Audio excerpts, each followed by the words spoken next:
Have you ever sat quietly in your favorite chair, staring out the window, and felt this strange, heavy feeling settle over you? Not sadness exactly, not even loneliness, just a weight, a quiet kind of stress that seems to sneak up when the world finally slows down. If you have felt that, you are not alone. I felt it too, and for a while I thought it was just part of getting older, like an unwanted passenger hitching a ride for the rest of my journey. You see, when we were younger, life was loud and busy and full of distractions, work, kids, and other household work. They kept our minds occupied, whether we liked it or not. But after 60, when life starts to shift and quiet down, that's when things inside can get noisy. Doubts, worries, regrets, they all find space to grow if we are not careful. And mental stress, even if it's not explosive or dramatic, can slowly chip away at our peace, our joy, and even our health.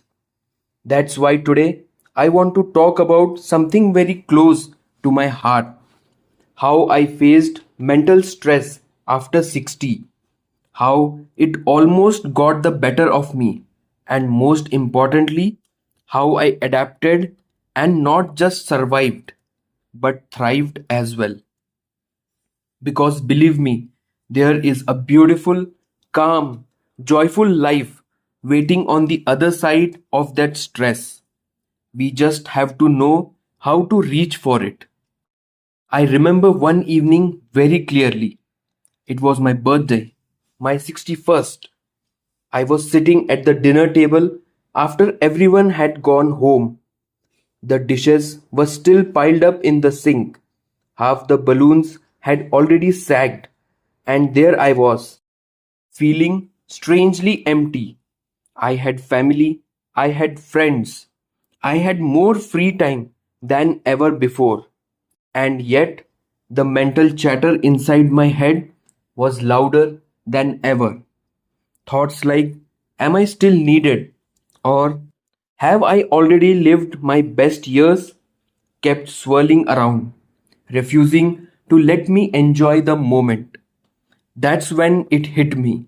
Mental stress wasn't just about big life crises or dramatic losses. Sometimes it's the slow, subtle feeling that you are losing your place in the world. And unless we take steps to manage it, it can quietly steal the brightness from our days. The first thing I realized was that I needed to rebuild my daily structure. Without the routines of work or raising kids, my days had become a little too open minded. At first, that seemed like freedom, but soon it turned into a kind of aimlessness. So, I started creating a gentle structure for myself. Nothing rigid or overwhelming. Simple things. I began each day with a short walk just around the block, breathing in the fresh air, feeling the sun on my face. I made a little list each morning of small things I wanted to do. Read a chapter of a book, called an old friend, water the plants. It wasn't about being busy. It was about having a sense of purpose again, even in the smallest ways.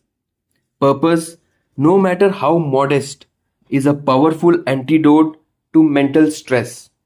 It gives your mind something positive to hold on to instead of letting it drift into anxiety or self doubt. And over time, those little daily anchors built a new rhythm in my life, a rhythm that felt steady and reassuring. Another thing that made a huge difference was learning to accept, not resist, the feelings when they came.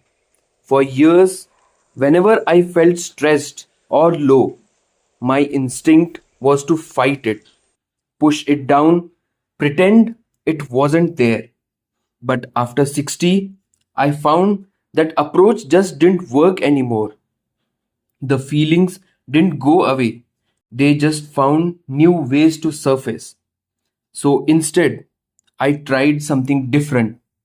When a wave of worry or sadness came over me, I stopped trying to wrestle with it. I sat with it.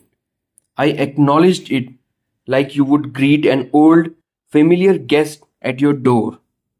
And then gently I would redirect my focus to something real, something good. Maybe the sound of birds outside, maybe the feeling of a warm cup of tea in my hands, maybe a memory that made me smile. At first, it felt strange, but gradually I noticed something amazing. The more I acknowledged the feelings without fighting them, the faster they passed. They didn't stick around nearly as long. They didn't drain me like they used to. It's almost as if they just wanted to be seen, not solved.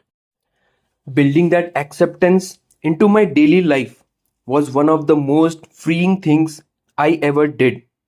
It taught me that mental stress isn't a sign of weakness or failure.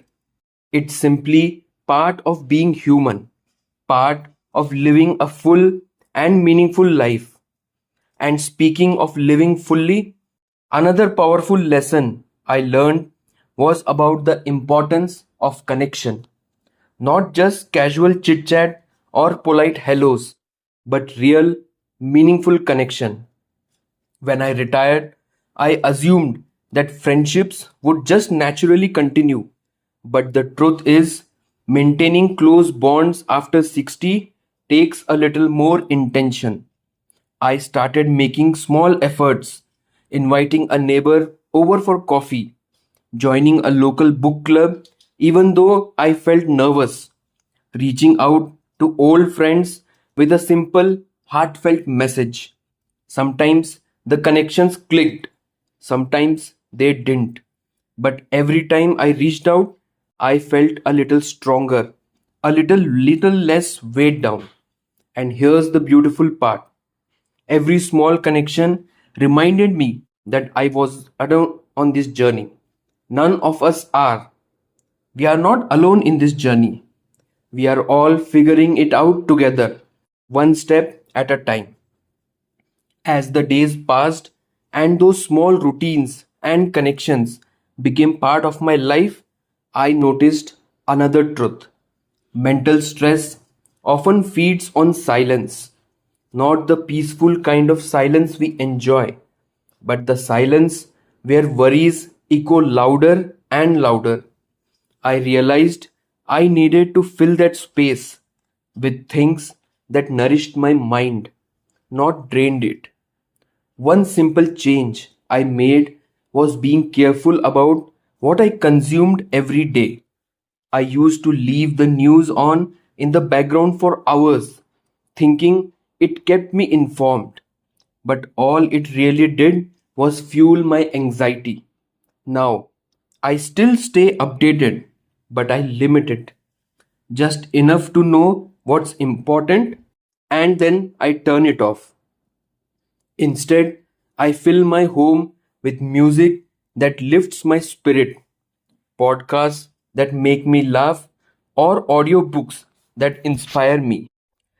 Choosing what you let into your mind is powerful. After all, what we hear, see, and think about shapes how we feel. And after 60, protecting our peace becomes not just important but essential. Another shift that helped me adapt was giving myself permission to rest without guilt. I used to think resting was laziness. I felt guilty if I spent too long sitting with a book or just daydreaming. But I have learned that real rest is not about doing nothing. It's about giving your mind and heart the space to breathe. When we slow down intentionally, it's like watering a thirsty plant. We revive ourselves.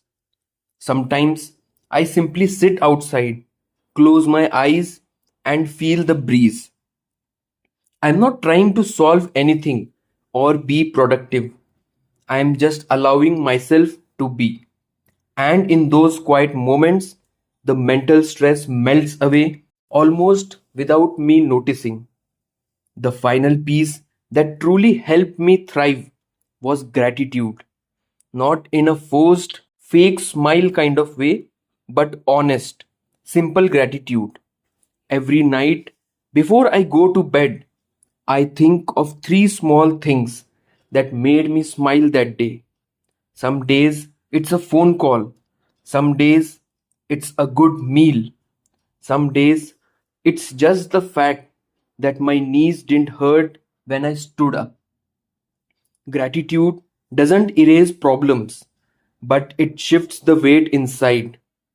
It reminds you that even on the hardest days, there's something good worth holding on to. And when you stack up those small moments of gratitude day after day, they build a stronger, calmer heart. As I continued this journey of adapting to mental stress, I learned something profound. Growth doesn't happen in huge, dramatic moments. It happens in the quiet decisions we make every single day. And after 60, those little decisions, the way we take care of ourselves, how we choose to think, what we focus on, can make all the difference. One final lesson I want to share is the power of embracing new challenges. Now, I'm not saying you should suddenly climb mountains or learn to dance the tango, but I found that pushing myself out of my comfort zone in small ways has been incredibly refreshing. Whether it's trying a new hobby, signing up for a new class, or simply exploring a new park in the neighborhood, it sparks a sense of adventure and possibility that can melt away stress. Mental stress, when we break it down, is often just the mind's way of telling us it's time for a change. So, instead of letting it control me, I began to embrace it. I shifted my focus from fighting the stress to using it as a cue to try something new, something that excited me. And finally, I want to leave you with this. It's never too late to start taking control of your mental well being. Each day is a fresh opportunity to choose a little more peace, a little more joy, and a little more connection. The most important thing is to believe that you deserve it, no matter what age, no matter what stage of life. You can find calm and clarity again. So, if you are feeling that mental weight, know this: you can adapt, you can thrive, and you can live with greater peace than you ever thought possible. Just take it one small step at a time. And remember, you are not alone on this journey. Here's to a future filled with peace, purpose, and thriving, no matter how many birthdays you have celebrated.